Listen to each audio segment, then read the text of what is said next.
Vamos a hablar de personajes míticos o históricos que se destacaban por la memoria. Por la memoria. En una época en donde determinados inventos tienden a sustituir a la memoria. Los archivos digitales, las computadoras, las bibliotecas, si te quiere. Bueno, permiten, toda esta clase de ingenios permiten anotar y uno ya no necesita ejercitarse. Pero no ocurría tal cosa en la antigüedad y entonces hablaremos hoy de personajes que tenían una memoria extraordinaria. Entre los griegos estaban los aedos, que era algo así como los poetas cantores, que realizaban ejercicios mnemotécnicos que consistían en recitar largas listas de nombres de los jefes o de los dioses o de los navíos.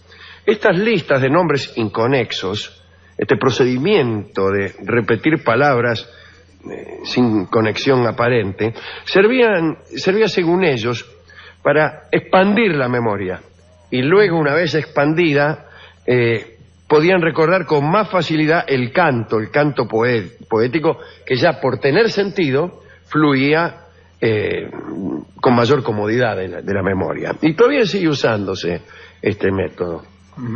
De todos modos, aún para recordar nombres, el memorista trata de darles un sentido.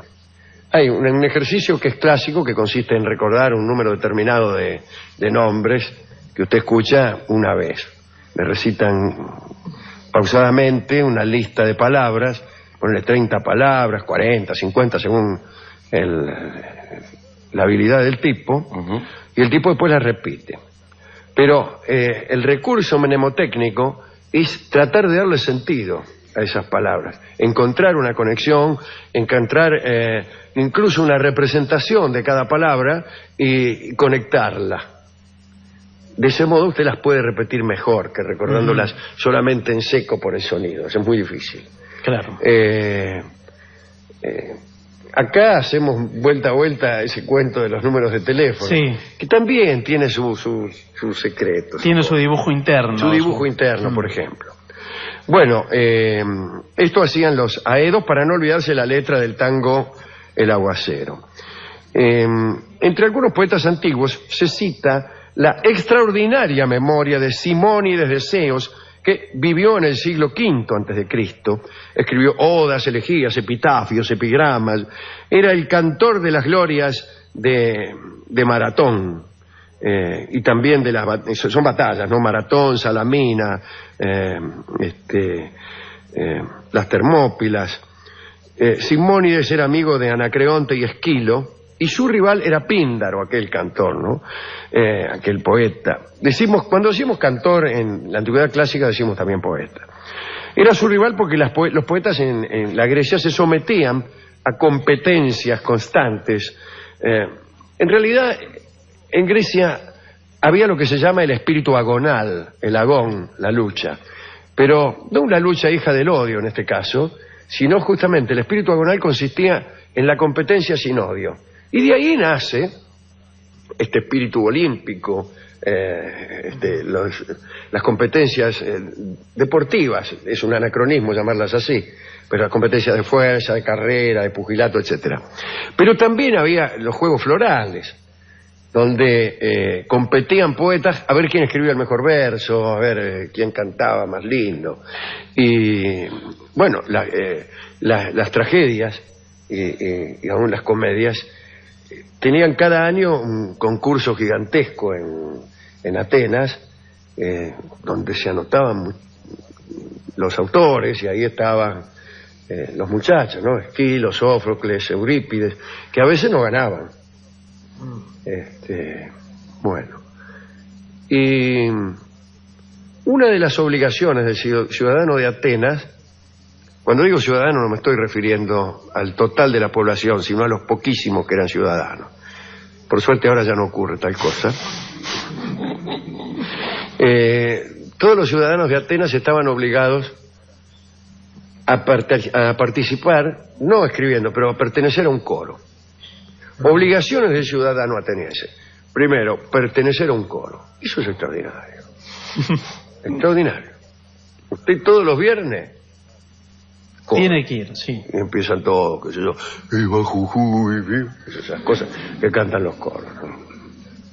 Bueno, pero nos estamos yendo del tema de la memoria, porque estamos hablando de Simónides. Y Simónides fue el que más premios se sacó en los concursos de poesía, y entonces Píndaro, que quedaba rabiosamente segundo, le tenía envidia y bronca. Simónides era siempre consultado porque tenía muy buena memoria y un gran poder de cita. Cuando no se podía identificar a qué parte de una obra se refería a alguien, Simónides empezaba el recitado completo de la obra, a la espera de ser detenido en el momento de la cita buscada. ¿No parece un buen sistema? Por ejemplo, usted es Simónides, y yo le digo, debe trabajar el hombre para ganarse su pan, pues la miseria en su afán. ¿A qué parte pertenece el Martín Fierro? Un momento, le decía Simónides, y empezaba. Aquí me pongo a cantar el compás de la vihuela. Estaba 3 horas y media hasta que empezaba con... ¡Ahí está! Bueno, es un pesado Simónides. Nadie le preguntaba nada por temor a que rompiera de recitar y no terminara nunca. Cuenta Cicerón es un romano ya, ¿no? Muy posterior, que Simónides tenía también grandes aptitudes para recordar la ubicación de los asistentes en cualquier foro. Por ejemplo, el tipo venía acá, se quedaba 5 minutos, salía a la puerta y ¿cómo era la ubicación? Y dice, estaba una chica de pullover naranja, un señor, otro señor, uno de verde, uno de camisa cuadro y así, ya lo sabía todo. Tenía esa habilidad. Y dice que una vez resulta que estuvo en un lugar, en un banquete multitudinario, pero se retiró prematuramente. Por suerte para él, el techo se desmoronó. Digo, por suerte para él porque ya se había ido. Se desmoronó y aplastó a todos los que estaban adentro del banquete. Y Simónides fue convocado para recordar el lugar que cada uno ocupaba y de ese modo pudo reconocerse a los finados. Claro, de alguno, mire usted. Claro. Reconocían un finado, con uno que reconocieran, ya los reconocían todos, porque Simónides se acordaba cómo estaban sentados. Es una habilidad. Sí, por fin le sirvió para algo en ese caso. Sí, claro. No parece servir para mucho, pero ahí tiene un caso en el que sirve, ¿no? Según Platón, Hipias de Élide, con oír solo una vez 50 nombres, los recordaba. Séneca fue capaz de repetir 2000 palabras en el mismo orden en que acababan de serle pronunciadas. Era una marca, un récord en ese sentido de marca, que aumentó hasta el punto de llegar a 2000, pero fue aumentándola a lo largo de su vida. Empezó cuando era chico con 2. Claro, de a poquito. Una lista de 2 nombres.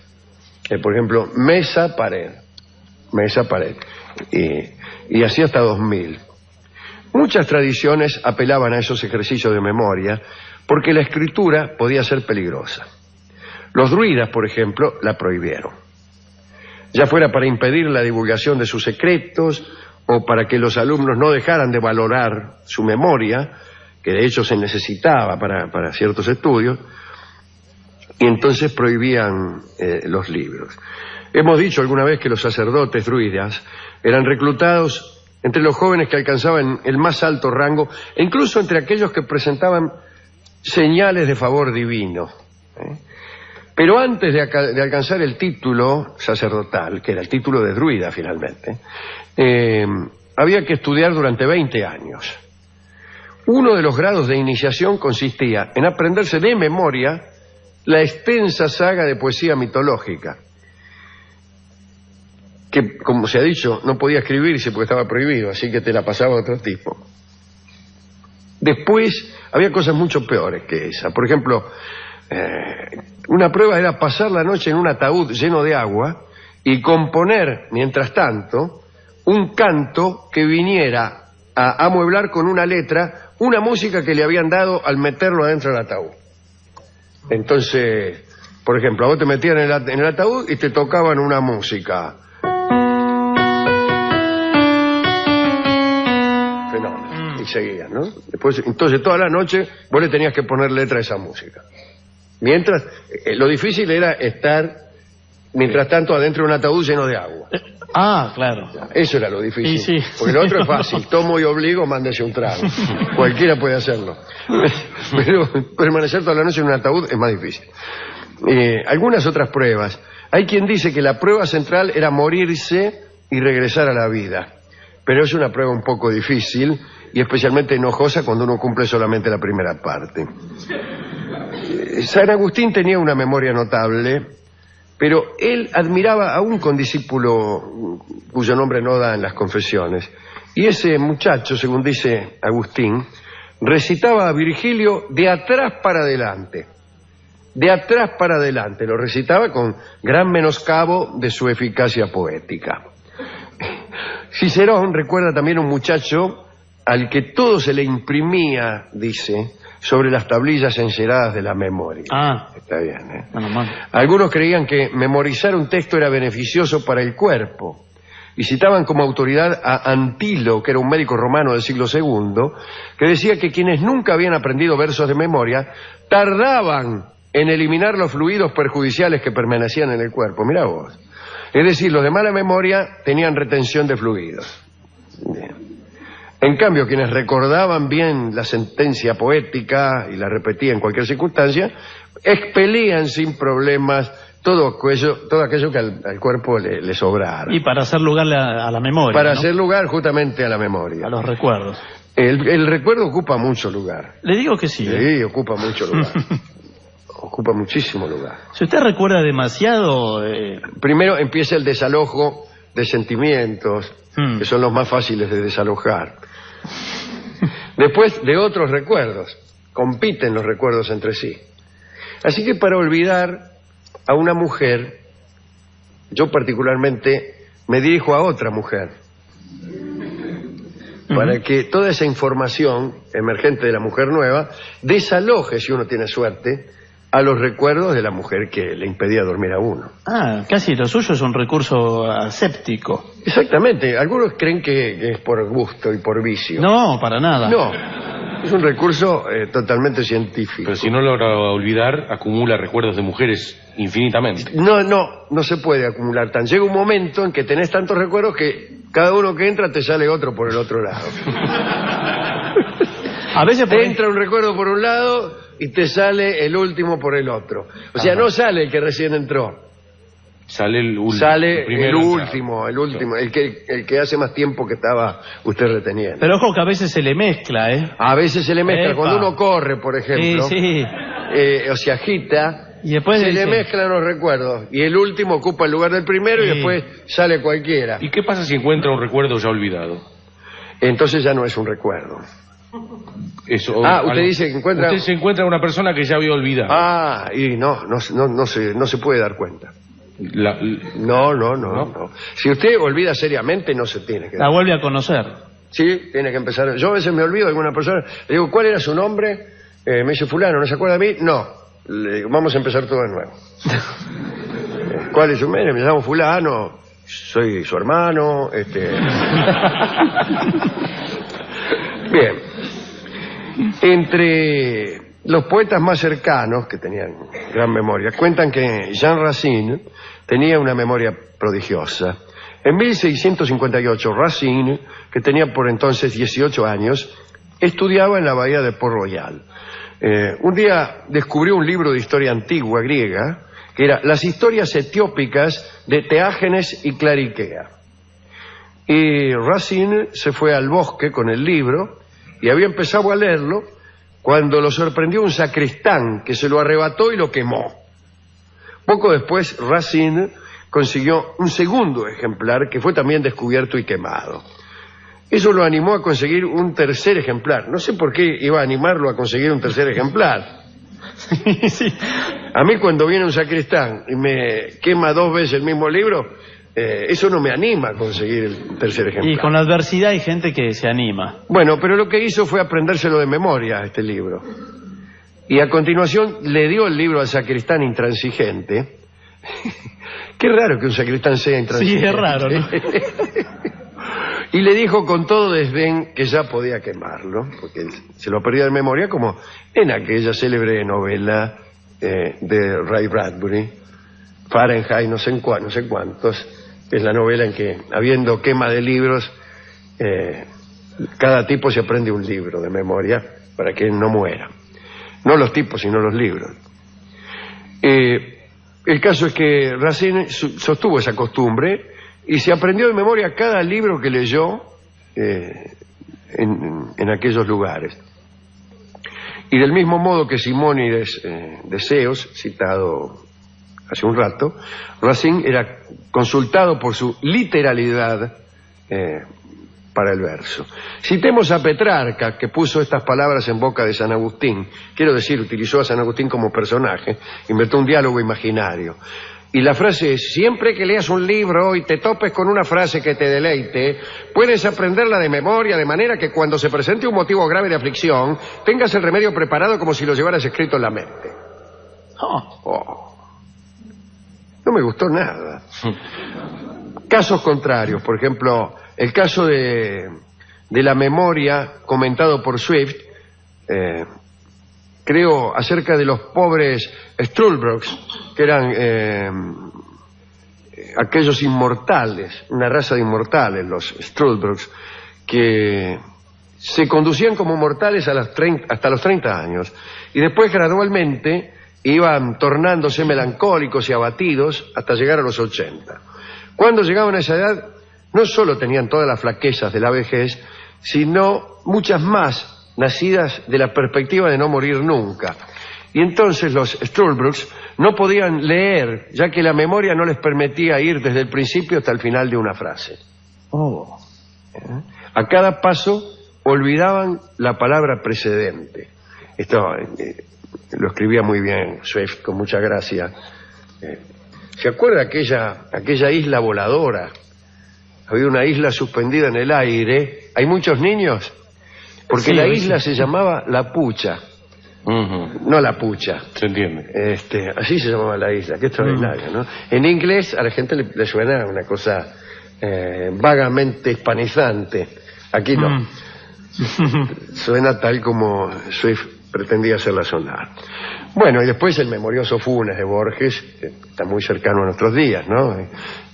Que recordaba todo, pero ese recuerdo minucioso lo invalidaba para cualquier otra actividad, ¿no? Una especie de inválido. Claro. Bueno, hemos ido a la discoteca a buscar discos sobre la memoria y primero no estaba el discotecario porque se había olvidado de concurrir al trabajo, cosa que le ocurre con toda frecuencia. Después contó él experiencias propias de olvidos. ¿De qué? ¿De olvidarse? No, sí, esas anécdotas que cuenta la gente cuando se habla de algún tema. Eso no es nada, dice, y cuentan como un día... La ventana abierta y se dejó la ventana abierta y se le llovió todo, o se olvidó de una cita que tenía con una chica y se peleó. Esas cosas tan extraordinarias que le pasan a la gente. Paraguas en un colectivo. Y que, claro, que si no ocurrieran esas tonterías, esas banalidades, no hablaríamos. La gente no tendría el don del habla. ¿Para qué sirve hablar? Bueno, para contar eso. ¿Sabe dónde fui ayer? ¿A dónde? A sacar el registro. Dice el otro. No existirían programas como estos. No existiría la radio, le diría. No existiría la radio, naturalmente. Pero así que es el precio que uno debe pagar por la existencia del lenguaje es... la conversación. La conversación banal, especialmente, que es, yo calculo, el 99%... Coma 9. El otro céntimo que falta está ocupado por la conversación ininteligible. Bueno, este hombre nos dio un disco que se llama No me olvides. Claro. Justamente. Bueno, y es una canción peruana que van a tocar Ariel Ramírez y Jaime Torres. Piano y charango para este guayno peruano, que se llama No me olvides, justamente en atención a aquellos personajes de la historia que no podían olvidar. Adelante.